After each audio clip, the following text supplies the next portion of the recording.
Human microchips are no longer things of science fiction movies. They are now a reality, and they are actually not as new as some might think. In fact, the first microchip implants actually date back to the tail end of the 1990s. This week on In Question, host Manila Chan was joined by legal and media analyst Lionel, who says these chip implants might only be the beginning, and it might be a good idea to maintain a healthy level of skepticism about them. Stockholm has some 4,000 young people who already have these implanted into their hands. They're saying, they have stuff like their LinkedIn profiles loaded into the chip so they can, go to a gala or whatever and just scan each other. And then here, you have my contact information. I mean, as you always say, what can go wrong? I mean, isn't this a quicker way to, rather than having to remember, oh, this is Lionel, this is Manila. How about this? Stockholm syndrome? Coincidence? I don't know. But let's talk about this. Let's assume eventually I'm able to hack this.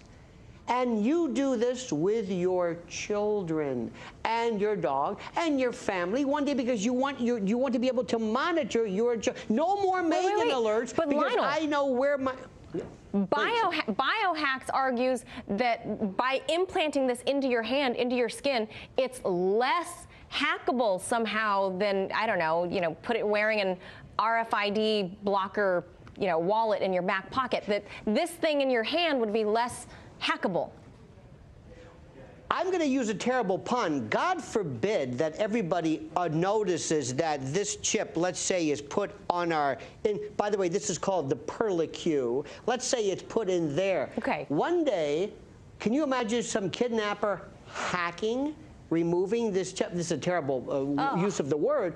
But let me also say, we're going to go into it, and then what if these are able to secrete information? What if they're able to leave things? What if you are never able to take them out? What if they become a part of you? What if through this organic transmogrification, this now, you can take it out. It's there. You are forever branded. And I don't want to wax biblical. I'm certainly not the person to go to. But when they talk about the mark of Cain, and they talk about the mark of the Antichrist and all of real quickly, you have all of this information stored in your brain.